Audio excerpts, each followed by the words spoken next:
వచ్చే ఏడాదిలోపు నెల్లూరు నగరంలో బీసీ భవన్ నిర్మాణాన్ని పూర్తి చేసి ఆ భవనంలో మహాత్మా జ్యోతిరావు పులే జయంతి వేడుకలను ఘనంగా నిర్వహిస్తామని రాజ్యసభ సభ్యులు బీదా మస్తాన్రావు స్పష్టం చేశారు. శనివారం నెల్లూరు కలెక్టరేట్లోని తికన భవనంలో భారత సామాజిక విప్లవానికి పునాది వేసిన మహానుభావుడు మహాత్మా జ్యోతిరావు పులే 200వ జయంతి వేడుకలను బీసీ సంక్షేమ శాఖ ఆధ్వర్యంలో ఘనంగా నిర్వహించారు. ఈ కార్యక్రమానికి ముఖ్య అతిథిగా విచ్చేసిన రాజ్యసభ సభ్యులు బీదా మస్తాన్రావు మాట్లాడుతూ సమాజంలో ఉన్న కుల వివక్ష అసమానతలను నిర్మూలించేందుకు పూలే చేసిన పోరాటం చరిత్రలో చిరస్మరణీయమని పేర్కొన్నారు. మనకు ఒక సంతోషకరమైన విషయం ఏంటంటే ఏ ఆశయాల కోసం అయితే జ్యోతిరావు పూలే గారు తన జీవితంలో 200 సంవత్సరాల క్రితం పోరాడారో వారి ఆశయ సాధన కోసం కొంతమేరకు బాబాసాహెబ్ అంబేద్కర్ గారి సామాజిక సమరసత బడుగు వర్గాల శ్రేయస్సు కోసం ఆదర్శంగా తీసుకుని పనిచేస్తే ఇవాళ ఉన్నటువంటి మన ప్రీతమ ప్రధానమంత్రి నరేంద్ర మోడీ గారు కూడా వారి యొక్క పరిపాలనలో జ్యోతిరావు పూలే గారు ఏదైతే ఆశయాలు సాధించారో ఏ ఆశయాన్ని సాధించడానికి కోసం వారి జీవితాన్ని త్యాగం చేశారో దానికోసంగా ఆయన కూడా తన వంతు కృషి చేస్తున్నాడని సందర్భంగా మీకు అందరికీ కూడా నేను మనవి చేస్తున్నా. మహిళల యొక్క సాధికారత విషయంలో మనం వేదిక మీద చూస్తున్నాం. ఇదే చివర రాబోయేటువంటి రోజుల్లో 33% మనం వద్దన్నా కాదన్నా వేదిక మీద ఉంటారు.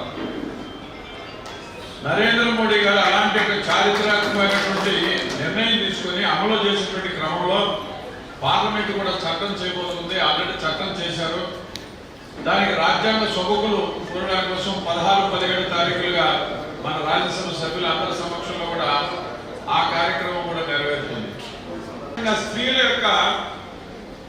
స్త్రీలకి సమాన హక్కులు, స్త్రీ అభ్యుదయం, స్త్రీ విద్య ఇదేదైతే ఆయన 200 సంవత్సరాల క్రితం ఆయన ఏదైతే ఆశయాల కోసం పనిచేశాడో ఇవాళ నరేంద్ర మోడీ గారు ఈ భ్రూణ హత్యలు కానీ లేకపోతే స్త్రీ పురుష నిష్పత్తిని తగ్గించడానికి కోసంగా అనేక కార్యక్రమాలను ఈ దేశంలో ప్రవేశపెట్టడం జరిగింది.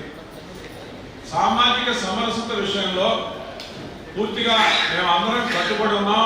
నరేంద్ర మోడీ దానికి అగ్రభాగా నుండి వారు తమ వంతు ప్రయత్నం చేస్తున్నారు. మనం చూస్తూ ఉన్నాం. ఈరోజు ఉపరాష్ట్రపతిని ఒక బడుగు బలహీన వర్గాలకు తీసుకొచ్చినటువంటి పొన్ను రాధాకృష్ణ గారిని ఆయన చేయడం జరిగింది. రాజకీయ వర్గాల యొక్క శ్రేయస్సు బాగుంటేనే ఆంధ్రప్రదేశ్ ప్రగతి, దేశం యొక్క ప్రగతి. మనం వికసిత భారత్ లక్ష్యంలో పనిచేస్తున్నటువంటి సందర్భంలో ఇంకా బీసీ భవన్ నిర్మాణం చేసుకోకపోవడం అనేది బాధాకరమైన విషయం. జ్యోతిరావు పూలే గారు దాదాపు 200 సంవత్సరాల క్రితమే సామాజిక న్యాయం కోసం పాటుపడినటువంటి మహోన్నతమైన వ్యక్తి, గొప్ప వ్యక్తి అని చెప్పి తెలియజేసుకుంటూ ఏ ఆశయం కోసం ఆయన సమాజంలో నడిచారు అదే ఆశయానికి అనుగుణంగా సతీమణిని కూడా సావిత్రిబాయి పూలే గారిని కూడా వివాహం ఆడి ఇద్దరు కూడా ఆనాటి నుంచి కులాంతర వివాహాలను ఆయన చేసి అలాగే బాల్య వివాహాలను కూడా రద్దు చేసి సమాజం కోసం పాటుపడినటువంటి గొప్పమైన వ్యక్తులు పూలే దంపతులు చెప్పి నేను తెలియజేసుకుంటున్నా. ఇప్పటివరకు మాట్లాడినటువంటి భక్తులందరూ కూడా తెలియజేశారు. అందరికీ ఏకైక ఉద్దేశం జిల్లాలో బీసీ భవన్ ఉండాలని, ఆ బీసీ భవన్ ఉంటే మన బడుగు బలహీన కార్యక్రమాలని కూడా ఆ బీసీ భవన్ ద్వారా మనం జరుపుకోవడానికి అవకాశం ఉందని చెప్పి ఆ భవన్ని పూర్తి చేసేదానికి త్వరలోనే చర్యలు చేపట్టమని చెప్పి భక్తులందరూ కూడా కోరారు. మేము 4 రోజుల క్రితమే నేను మన శాసనమండలి సభ్యులు బీదా రవీంద్ర గారు అలాగే మన కార్పొరేటర్ రఘురామ్ గారు మేమందరం కూడా ఆ స్థలాన్ని పరిశీలించాం. త్వరలోనే మన నారాయణ గారు కూడా ప్రతిపాదించారు. అలాగే బీదా సోదరులు మన నరసింహరావు గారు కానీ మన రవిచంద్ర జ్యోతిరావు పూలే గారు పూణేలో 1827లో జన్మించడం జరిగింది. ముఖ్యంగా ఆనాటినటువంటి పౌరులు ఏదైతే ఇబ్బందులు పడుతున్నారో వడ్డీ వ్యాపారస్తుల ద్వారా వారి ఉద్యమాల్లో పార్టిసిపేట్ చేయడం, అదేవిధంగా దేవదాసి వివాహాలను అరికట్టడం, వితంతువులు కూడా పునర్వివాహాలు నిర్మించడానికి ఆయన పనిచేయడం, అదేవిధంగా స్త్రీలకు కూడా విద్య చాలా ముఖ్యమని చెప్పేసి భావించి వారి సతీమైనటువంటి సావిత్రిబాయి పూలతోటి వారికి విద్య నేర్పించేసి వారి ద్వారా అనేక పాఠశాల కానీ కళాశాల వారి విద్యని అందించడానికి ఆలోచనతో ఆయన శ్రమించడం జరిగింది. ఏదేమైనప్పటికీ ఆనాడున్నటువంటి ఏవైతే దురాచారాలు కానివ్వండి, రుగ్మతలు కానివ్వండి, అన్నింటినీ కూడా రూపుమాపేదానికి తన వంతుగా ఎన్నెన్ని సేవలు చేసి ఈ సమాజానికి మన దేశానికి ఎంతో కృషి చేయడం జరిగింది వారు ఆ రోజు. అలాగే ప్రస్తుతం వారిని ఆశయంగా తీసుకొని వారు ఏ విధంగా అయితే ఆ రోజు మన సొసైటీకి సర్వీస్ చేశారో అదేవిధంగా ఈనాటి సమస్యలు మనకి ఎన్నో ఉన్నాయి. పెద్దలు చెప్పినట్టుగా నిరుద్యోగ సమస్య కానివ్వండి, అదేవిధంగా పేదరికం కానివ్వండి, ఇంకా మనకి అది నిరుద్యోగంతో పాటుగా కొంతమంది డ్రగ్స్ కూడా మనకి ఇలా సరఫరా చేయడం కానీ, అలవాటు పడడం కానీ, ఇలాంటి సమస్యలు మనకి సొసైటీలో ఉన్నాయి ఇప్పుడు కూడా. వారిని దృష్టిలో పెట్టుకొని ఆనాడు చేసినటువంటి మన పెద్దలు ఏవైతే మనం ఇప్పుడు ఇతర చెప్పుకున్నామో అదేవిధంగా వారి సహచరులు కానివ్వండి, ఆనాడు ఉద్యమం చేసినటువంటి పెద్దలు ఎంతోమంది మనకు తెలిసినటువంటి మహానుభావులు ఉన్నారు. వారు ఏ విధంగా అయితే ఆ రోజు అటు ఎదుర్కొని సమాజానికి సేవ చేశారో వారిని ఆశయంగా తీసుకొని వారి ఆశయాలను ముందు తీసుకెళ్ళడానికి మన భవిత్రాలు కూడా మంచి నాయకులుగా, అదేవిధంగా వారి మంచి ప్రవర్తనమైన వ్యక్తులు తయారు చేయడానికి మనం సమాజంలో ఏవైతే ప్రభుత్వాలు ఉన్నాయో వాటిని ఎదుర్కొంటూ ఈ యొక్క ఏవైతే మనకి నిరుద్యోగం కానివ్వండి, పేదరికం కానివ్వండి, అలాగే అక్షరాస్యత కానివ్వండి, ఇవన్నింటినీ కూడా మనం ఇంకా ముందుకు తీసుకెళ్లే విధంగా మనం వాటిని ఎదుర్కొని వాటికి మనం పాటుపడే ఏ విధంగా మనం చేస్తే దానికి సర్వీస్ అంటే పబ్లిక్ అవేర్నెస్ కల్పిస్తే వాటిని కూడా మనం ఎదుర్కొని ముందుకు వెళ్ళడానికి అవకాశం ఉంటుంది. అన్ని విధాలు కూడా అంటే ప్రభుత్వ పరంగానే కాకుండా సొసైటీలో మన పెద్దలు, అదేవిధంగా రకరకాల ఎన్జిఓస్ ఉన్నాయి, ముఖ్య నాయకులు, గౌరవ నాయకులు కూడా ఉన్నారు. వారందరూ కూడా కలిసికట్టుగా మనం శ్రమిస్తే మనం ఎంతో అభివృద్ధి చెందడానికి అవకాశం ఉంటుంది. కాబట్టి ఆ విధంగా మనం కలిసికట్టుగా ఎస్సీ, ఎస్టీ, బీసీ అనే కాకుండా అందరూ కూడా ఈ సమాజంలో చేయాల్సినటువంటి ఎన్నో విషయాలు ఉన్నాయి. కాబట్టి వాటి మీద పోరాడుతూ మన వంతుగా మనం చేస్తే ఇలాంటి నాయకులను ఆదర్శంగా తీసుకుని ముందుకెళ్తే మనం ఇంకా మంచి సమాజం ఏర్పాటు చేసుకోవడానికి అవకాశం ఉంటుంది. కాబట్టి ఆ విధంగా చేయాలని చెప్పేసి మనస్ఫూర్తిగా కోరుకుంటూ సెలవు తీసుకుంటూ థ్యాంక్ యూ వెరీ మచ్. ఆయన జన్మదిన ఏడుగురిలో మనం పాల్గొనేటువంటి భాగ్యం కలిగింది. నేను కూడా చెప్పుకుంటున్నాను, ఢిల్లీలో కూడా నేను ఒక బీసీనని. అంటే ఈరోజు బీసీలకి చాలా అవకాశాలు ఉన్నప్పుడు అవగాహన మనకి పూర్తిగా కలగజేయలేటువంటి పరిస్థితుల్లో కొంచెం మనకు ఉండేటువంటి అవకాశాలు కొంచెం దారిపించుకుంటాము. అంటే మొన్న నేను కూడా గమనించాను, అక్కడ దిశ డిస్ట్రిక్ట్ మన డెవలప్మెంట్ కమిటీ ఉంది, దాంట్లో నేను కూడా కోచ్ చెప్పాను మన నెల్లూరు జిల్లాకి. మొట్టమొదటిసారి పాల్గొని నేను ప్రభాకర్ రెడ్డి గారు ఇద్దరు ఎంపీలు ఏంటంటే చైర్మన్ గారు పాల్గొనలేదు. అప్పుడు తెచ్చిన నాకు బీసీలకి ఒక ఇన్ని స్కీములు జాతీయ స్థాయిలో, రాష్ట్ర స్థాయిలో ఉన్నాయి, కానీ ఉపయోగించుకోవడం మాత్రం మనం అవగాహన లేక కారణంగానో లేకుండా ఉంటే కొంచెం శ్రద్ధ పెట్టాల్సిన అవసరం ఉన్న కారణంగానో మనం సరిగ్గా ఉపయోగించుకోలేకపోతాం. ఈరోజు నేను కూడా ఉన్నాను ఒక వ్యాపారస్తుడిగా, కానీ ఇంకొకటి అంటే నేను కూడా కొన్ని స్కీమ్ ఉపయోగించుకున్నాను.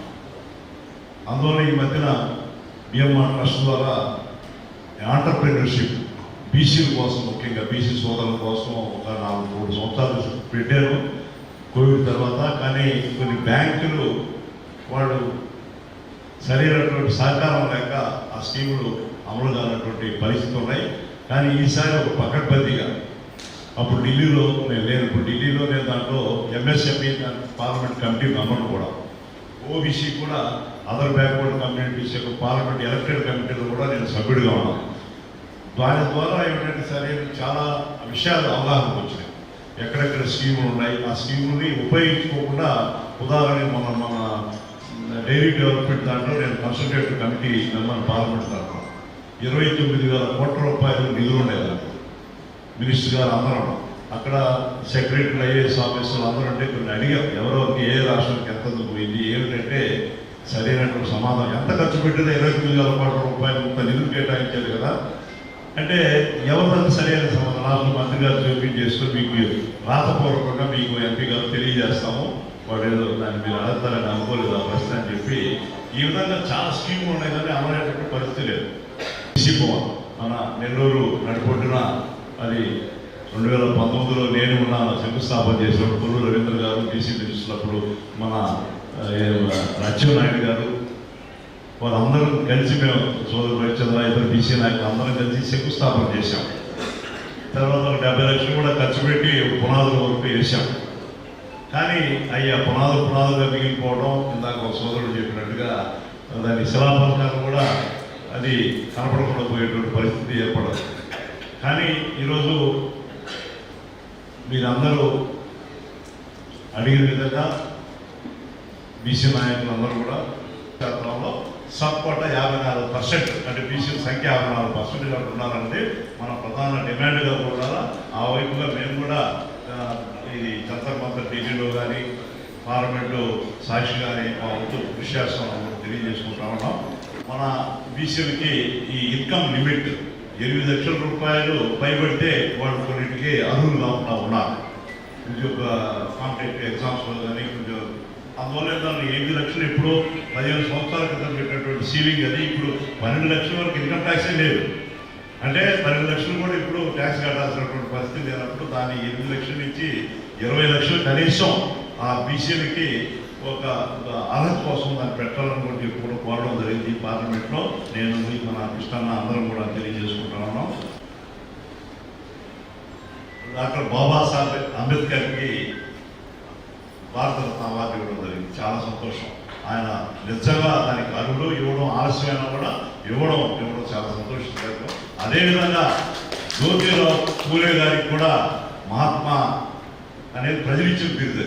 కానీ భారతరత్న అనేది ప్రభుత్వ పరంగా మన బీసీల ఆశాజ్యోతి, బీసీలకే కాదు అందరికీ ఆశాజ్యోతి.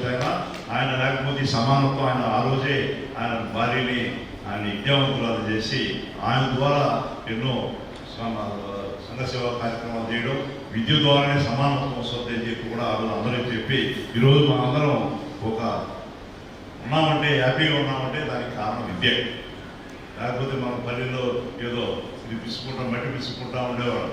అంటే దాన్ని అటువంటి విద్య ద్వారా మనం పైకి రావడానికి విద్య ఉంటే ఆటోమేటిక్గా ఆర్థికంగా కూడా ఏదైనా దొంగిలించుకొని పోతారో కానీ విద్యను ఎవరు దొంగిలించలేదు సరస్వతి దేవి. కాబట్టి విద్య అనేది ప్రధాన లక్ష్యమై ఉండాలి. దానికి కొన్ని వస్త్రం కూడా లేవని చెప్పి కూడా బీసీ ఎస్సీ ఎస్టీ హాస్టల్లో వాటికి లేవని చెప్పడం కూడా వస్తాయి. సో వాటి వరకు కూడా మనం కృషి చేయాలని కూడా తెలియజేసుకుంటూ సమాజం నుంచి అయితే మనం ఈ స్థాయికి వచ్చాము. ఆ సమాజానికి తిరిగి పే చేయాల్సినటువంటి బాధ్యత మన అందరి మీద, నా ఒక్కరి మీద, నీ ఒక్కరి మీద కాదు, ప్రతి ఒక్కరు సామాజిక బాధ్యత. మనం ఎక్కడ అడవిలో కూర్చుంటే మనకి గౌరవం ఈ స్థాయి అంతా ఉండేది. మనం స్థాయికి ఉన్నామంటే ఈ సమాజం ఇచ్చినటువంటి, తల్లిదండ్రులు ఇచ్చినటువంటి, గురువులు ఇచ్చినటువంటి ఒక మనకు సదవకాశం. దీన్ని మనం 10 మందికి కూడా ఉపయోగపడేలా చేయాలని చెప్పి మనస్ఫూర్తిగా ఈ 200వ సంవత్సరంలో అడిగినటువంటి జన్మదిన మన మహాత్మా పూలే గారికి భారతరత్న అవార్డు కూడా ఇవ్వాలి. మీరు అందరూ కూడా